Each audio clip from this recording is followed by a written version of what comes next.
Welcome to our YouTube channel invest money. Tata mutual fund plan के अंदर आपको एक से एक दिग्गज प्लान मिल जाते हैं, लेकिन टाटा के अंदर म्यूचुअल फंड में आपको एक ऑप्शन मिलता है SWP प्लान, यानी कि सिस्टमैटिक विड्रॉल प्लान। इसके अंदर बेनिफिट आपको ये मिलेगा कि आपको लमसम सिर्फ वन टाइम इन्वेस्टमेंट करना है, लेकिन आप जो भी पैसा यहाँ पर निवेश करते हैं उस पैसे पर 0.70% से लेकर 1% तक आप एक फिक्स्ड मंथली इनकम स्टार्ट कर सकते हैं। यानी कि इसमें आपको दो बेनिफिट एक साथ मिल सकते हैं। पहला, आपका जो पैसा है जो निवेश किया है वो पैसा लगातार बढ़ता रहेगा, और दूसरा बेनिफिट ये मिलेगा कि यहाँ पर आपको एक फिक्स्ड मंथली इनकम सीधे आपके बैंक अकाउंट में आती रहेगी।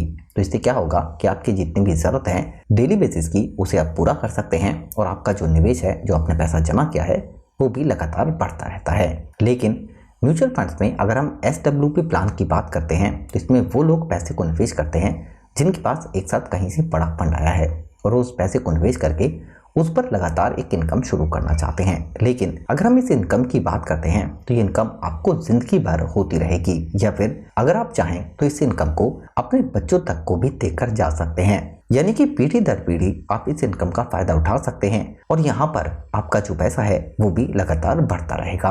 क्योंकि अगर आप पैसे को निवेश करते हैं बैंक एन्युटी डिपॉजिट स्कीम में, या फिर LIC के अंदर, या फिर पोस्ट ऑफिस के अंदर, तो वहाँ पर आपको एक सिंगल बेनिफिट मिल सकता है, आपके पैसे पर एक फिक्स्ड ब्याज दर के हिसाब से मंथली इनकम हो सकती है। लेकिन अगर आपके दिमाग में है कि आपका जो निवेश है वो भी बढ़ता है तो उसका बेनिफिट आपको वहाँ पर नहीं मिलता है। सुरक्षित निवेश यानी सेफ इन्वेस्टमेंट की बात करें तो वहाँ पर आपका पैसा ज़रूर सेफ रहता है, लेकिन म्यूचुअल फंड्स में आपके पैसे पर रिस्क ज़रूर होता है। यहाँ पर जो भी पैसा है वो आपको स्टॉक मार्केट के अंदर ही ओवरऑल निवेश किया जाता है। लेकिन आज हम जिस फंड की बात कर रहे हैं वो दोस्तों एक फ्लेक्सी कैप कैटेगरी का फंड है, Tata flexi cap fund direct plan growth. लेकिन अगर रिटर्न की बात करें तो इस फंड ने एनुअली जो रिटर्न दिया है कंपाउंड वो 15.71% है। इसे अगर आप बैंक FD के साथ चेक करेंगे तो ये रिटर्न करीब 1.5 गुना ज्यादा है, जबकि लास्ट 5 ईयर में फंड ने 16.36%, लास्ट 3 ईयर में 18.71%, लास्ट 1 ईयर में 28.97% से ज्यादा रिटर्न दिया है। लेकिन यहाँ पर आपको रिटर्न मिल जाता है,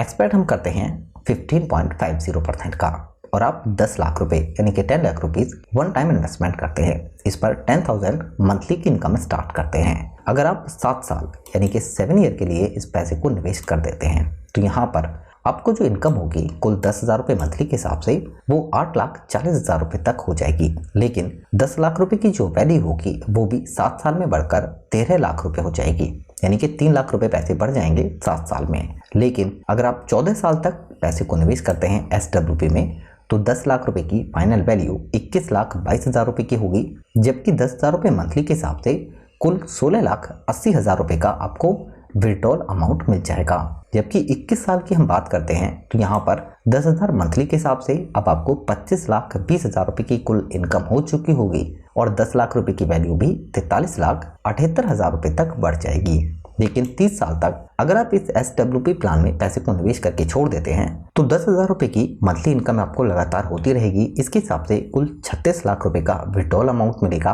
और 10 लाख रुपए की वैल्यू 1,38,00,000 रुपए तक हो जाएगी।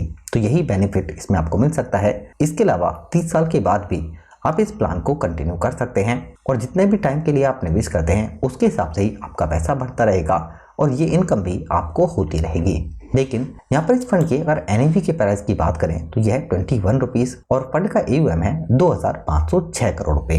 लेकिन अब बात करते हैं होल्डिंग की, जो कि काफ़ी इंपॉर्टेंट है।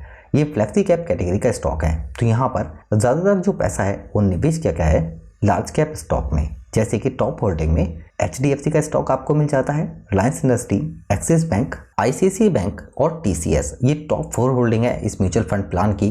दोस्तों इसके अलावा अगर हम सेक्टर वाइज बात करें तो पैसे को काफ़ी अच्छे से डिवर्सिफाई किया गया है अलग अलग सेक्टरों में। सबसे ज़्यादा पैसे निवेश किए गए हैं यहाँ पर फाइनेंशियल सेक्टर के अंदर। इसके अलावा कंस्ट्रक्शन, टेक्नोलॉजी और एनर्जी में भी अलग अलग परसेंटेज में पैसे को निवेश किया गया है। दोस्तों के एडवांस रेशियो होता है जो रिस्क को रिप्रेजेंट करता है वो है बीटा। माना जाता है कि अगर 2 फंड है, एक का बीटा 1 से कम है और एक का बीटा 1 से ज़्यादा है, तो दोस्तों जो पहला वाला फंड है यानी कि जिसका बीटा 1 से कम है उस फंड ने कम रिस्क लेकर ज़्यादा प्रॉफिट दिया है, जबकि सेकंड वाला फंड जिसका बीटा 1 से ज़्यादा है उस फंड ने ज़्यादा रिस्क लेकर कम प्रॉफिट दिया है। इस फंड का बीटा 1 से कम है 0.85 का, जबकि फंड की फीस यानी कि एक्सपेंस रेशियो है 0.89% का।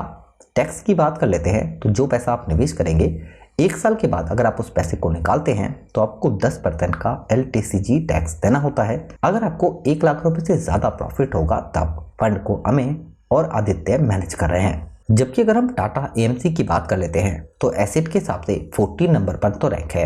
यहाँ पर फंड हाउस के पास करीब 1.5 लाख करोड़ रुपए का AUM है और फंड हाउस 1995 में स्टार्ट हुआ था। तो दोस्तों म्यूचुअल फंड के अंदर हमें SWP प्लान मंथली इनकम के लिए एक ऐसा बेहतरीन ऑप्शन मिल जाता है जहां पर हम वन टाइम इन्वेस्टमेंट करके मंथली इनकम भी स्टार्ट कर सकते हैं और अपने पैसे को भी बढ़ा सकते हैं।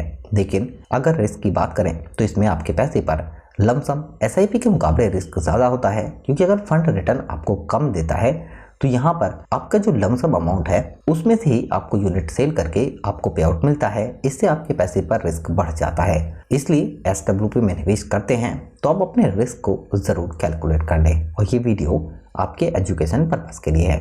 वीडियो से रिलेटेड कोई क्वेश्चन होता है तो ज़रूर बताइए। फ्रेंड्स के साथ वीडियो को ज़रूर शेयर करें और चैनल को भी ज़रूर सब्सक्राइब कर लें। Thank you for watching.